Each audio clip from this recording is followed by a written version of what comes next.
그가 그곳에서 여호와께 제단을 쌓고 여호와의 이름을 부르더니 이렇게 했습니다. 점점 남방으로 옮겨갔더라. 아멘. 창세기 12장 1절부터 9절까지 본문입니다. 너는 복이 될지라. 너는 복이 될지라 라는 말씀의 제목입니다. 2절에 나와 있습니다. 2절 말씀 보시면 내가 너로 큰 민족을 이루고 내게 복을 주어 내 이름을 창대하게 하리니 너는 복이 될지라. 자, 복이라는 말은 하나님의 성품과 속성을 받아서 하나님의 형상을 담는 것. 다시 한번 하나님의 성품과 속성을 받아서 하나님의 형상을 담는 것. 자, 이것을 복이라고 이야기합니다. 하나님은 복 그 자체이시죠. 하나님은 그 근원이시자 전부이십니다. 자, 그래서 하나님께서 가지신 하나님이라고 하는 그 복체를 복이라는 것을 우리가 그대로 받게 되는 것. 자, 이것을 복이 되는 개념으로 설명하고 있습니다. 이걸 조금 더 풀어서 이 설명을 하면 하나님의 복이 내 복이 되게 하여 주옵소서. 자, 하나님이라고 하는 복이 나에게 복이 되게 하옵소서. 하나님이 나의 하나님이 되게 하여 주옵소서. 자, 이것이 이제 복이 되다라는 내용이 될 것입니다. 자, 이렇게 복이 되면 어떤 사람으로 변화가 되냐면 본문에서는 큰 민족, 창대함 이렇게 설명합니다. 큰 민족이 될 것이다. 큰 사람이 될 것이다. 성경에서 이제 크다 작다의 개념을 우리가 이해합니다. 크다는 하나님의 것, 작다는 우리 것. 우리가 원래 이제 작다. 그래서 이스라엘 민족도 작은 민족, 적은 민족 이렇게 이야기하죠.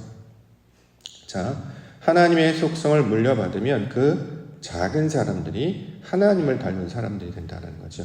사람의 속성과 습관을 따라 살던 작은 자들이었던 사람들이 하나님의 속성과 성분을 받게 되어서 그것들로 살게 되면 그것을 크게 되었다라고 말하고 있는 것입니다. 세상에서 말하는 키가 크거나 힘이 세거나 생각이 많은 사람이 큰 사람이 아니고 하나님의 말씀을 갖고 하나님의 영을 받아 그 영을 따라 사는 자가 될 때, 자, 이것이 하나님을 닮은 큰 민족, 큰 사람이 되게 된다라는 것이죠. 그러면 우리의 생각과 지경이 넓어지게 되는 거예요. 커지게 되고 깊어지게 되죠. 그럼 이걸 창대하다 이렇게 얘기하는 것입니다. 하나님의 말씀과 영을 받은 자를 복이라고 말하고 있기 때문에 진리의 말씀, 성령으로 하나님의 복을 누리는 자를 우리로 소망하게 해주셨습니다. 이 말씀과 성령으로 하나님의 복이 되시는 우리 믿음의 성도님들 교회가 되기를 소망합니다. 자, 그래서 주신 말씀이 보여줄 땅으로 가라 였죠. 1절. 창세기 12장 1절. 여호와께서 아브라함에게 이르시되 너는 너의 고향과 친척과 아버지의 집을 떠나 내가 내게 보여줄 땅으로 가라. 자, 자기가 있던 곳에서 벗어나는 것. 이걸 어제 말씀으로는 흩으시다라는 개념으로 우리가 살펴봤습니다. 어제 11장에서 하나님께서 사람들을 흩으셨어요.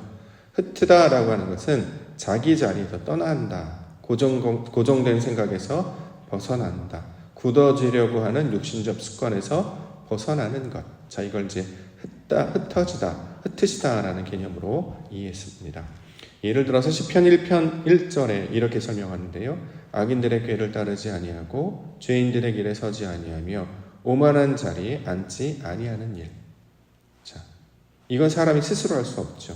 왜냐하면 우리가 이러한 길로 나아가고 있다는 것은 우리는 알지 못하기 때문입니다.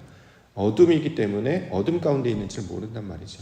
지금 하고 있는 일이 잘못됐다는 것은 우리 스스로는 알 수 없고 알 수 없기 때문에 벗어날 수도 없습니다. 그런데 하나님께서 빛을 비춰주셔서 보게 하시고 알게 하시고 더 나아가 힘과 능력을 주게 하셔서 우리를 이끌어서 하나님이 보이시는 하나님의 말씀하시는 그 땅으로 나아가도록 자, 흩어버리시죠. 움직이게 하신다라는 것. 보내다, 인도하다라는 개념으로 이 말씀을 받았습니다. 자, 이처럼 하나님의 말씀과 도움을 받아서 그 자리에 있지 아니하고 하나님이 주시는 그 물이 흐르는 땅, 시냇가에 심겨진 나무처럼 옮겨지는 자를 성경에서 시편에서 복 있는 자다 이렇게 말하잖아요.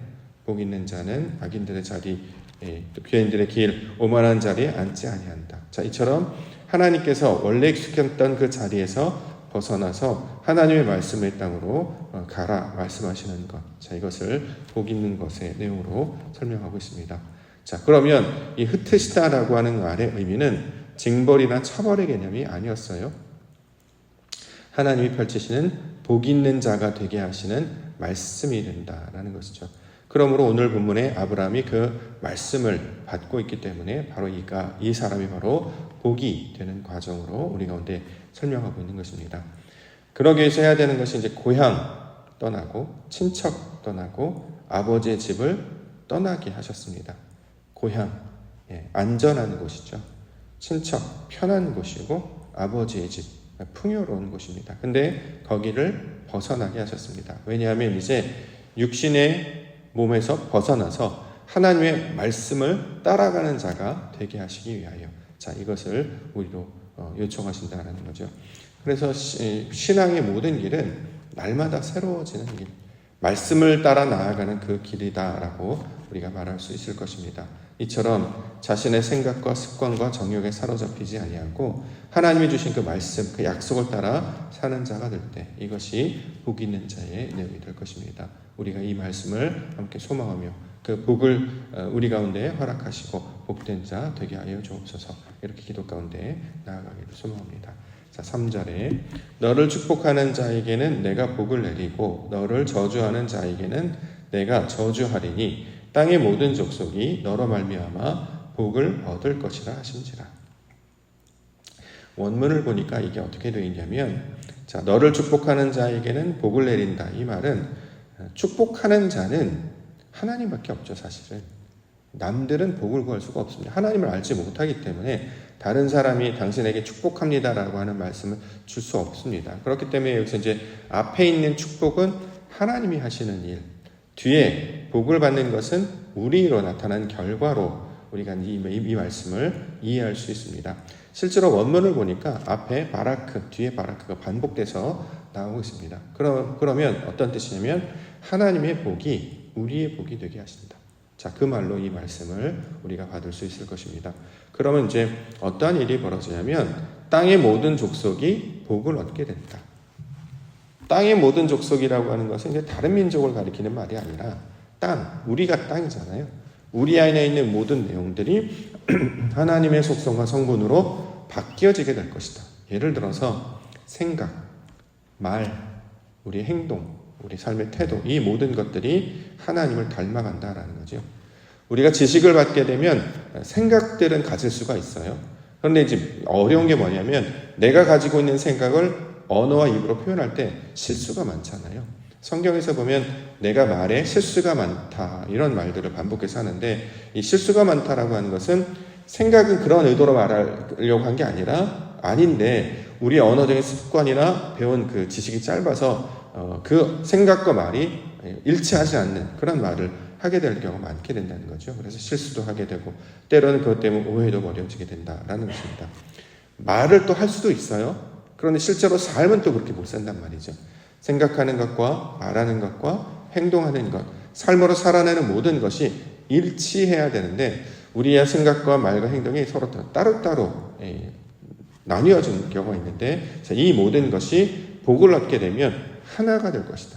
생각하는 것도 하나님이 기뻐하시는 뜻대로, 말하는 것도 하나님께서 기뻐하시는 뜻대로, 심지어는 우리의 생각과 우리의 행동과 우리의 태도마저도 하나님을 기쁘시게 하는 것들로 채워지게 될 것이다. 자, 복을 얻게 될 것이다. 자, 이렇게 말하고 있습니다. 그러면 생각하는 것, 말하는 것, 행동하는 것, 삶에도 하나님의 모양을 그대로 닮은 것이 되기 때문에 이게 결국 복이 된다라고 이야기하고 있는 것이죠. 하나님을 우리가 아는 지식으로 날마다 이제 배우고 나아갑니다만 실제로 이제 언어, 말하는 습관이나 행동은 많은 소위 말하는 그 연마하는 기간, 다듬어지는 기간이 좀 필요합니다. 의도치 않게 또는 우리가 세상에 너무나 익숙하기 때문에 입에 배어있는 쉬운 말들, 이걸 이제 제거하기가 쉽지가 않아요. 예를 들어서 어린아이들 이제 말할 때, 저희는 그렇지 않습니다만 외국어나 언어를 배울 때 욕부터 배운다. 그러니까 편한 말을 먼저 배우죠.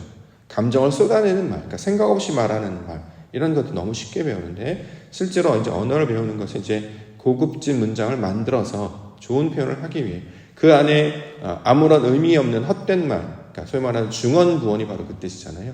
이방인과 같이 중언부언하지 않고 이런 표현이 나오는데 중언부언은 이제 의미 없는 말을 하다라는 것이에요. 한 말도 하고 한 말도 하고 뭐 이런 말도 되겠습니다. 중요한 것은 그 안에 하나님의 생명이 담겨지지 아니하는. 그래서 우리가 나가는 말에 하나님이 없으면 어떤 일이 벌어지면 독이 돼요. 독. 잘못 들으면 상대방을 아프게 하고 그것이 상대방을 시들게 한단 말이죠.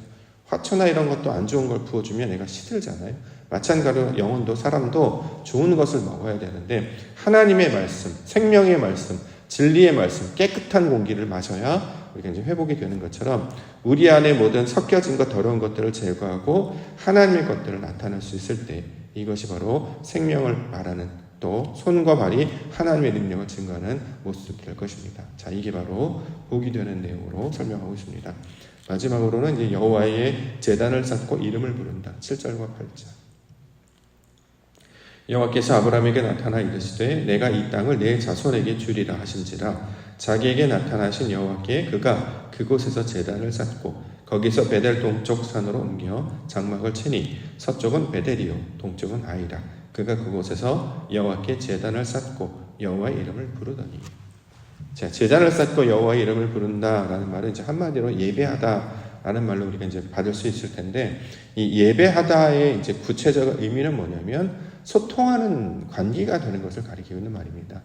엎드려서 절하고 뭐 노래하고 찬송하고 그리고 자기 뜻대로 하는 것 그게 아니고 하나님과 내가 소통하는 자, 교통하는 자가 되었단 말이에요. 아버지의 집에 돌아온 아들이 아버지와 대화하고 그의 뜻을 온전히 받으며 살아가는 것처럼 여호와의 이름을 부르는 자가 되었다라고 하는 것은 하나님의 뜻이 내 안에 이루어지는 것을 기뻐하고 소망하고 그의 것을 증거하는 자가 되었다라는 것이죠. 자, 여호와의 이름의 본질은 무엇이냐면 야훼, 엘로힘, 아도나이 그게 아니라 아버지였어요. 아버지. 예수님께서 우리 가운데 오셔서 이렇게 기도하라 라고 가르쳐 주신 내용이 하늘에 계신 우리 아버지요. 아버지를 부르라는 거예요. 아버지의 뜻대로 이루어지기를 원합니다. 나라가 임하시오며 뜻이 하늘에서 이룬 것 같이 땅에 이루어지는 것. 그러니까 하나님께서 원하시는 것이 내게 이루어진다. 그 의미로 주신 말이었습니다. 자, 그렇게 되면 어떻게 되냐면 하나님의 성질과 속성, 그는 진리이시며 그는 생명이시고 그는 영이시지 않습니까? 우리도 진리이고 생명이고 영으로 나아간단 말이죠. 아버지의 모양을 그대로 닮은 자들. 그래서 이걸 성경에서 아들이라고 말하고 있는 것처럼 이렇게 하나님의 뜻이 우리에게 이루어지는 것, 하늘의 뜻이 땅에 이루어지는 것, 이걸 성경에서는 복이라고 설명하고 있는 것입니다. 저와 여러분들을 그 복이 되는 백성으로 아브라함과 같이 동일하게 불러주신 줄 믿습니다. 그러므로 이것을 소망하며 나아가야 된단 말이죠. 하나님을 소망하고 하나님 얻기를 원합니다. 무엇을 원할까? 무엇을 바랄까? 무엇을 먹을까? 그것으로 세상의 염려와 근심으로 나아가는 것이 아니라 먼저 그의 나라와 그의 뜻을 구하는 자가 되는 것. 이게 바로 복이라는 거예요. 그것을 구할 때 하나님의 놀라운 영광과 생명이 우리 안에 나타나 우리를 인도해 주실 줄 믿습니다. 그 복의 근원 되시며 복을 인도하시는 그 하나님의 거룩한 백성, 그 복된 백성으로 살아가시는 우리 믿음의 성도님들과 교회가 되시기를 주님의 이름으로 간절히 축원합니다. 기도하겠습니다.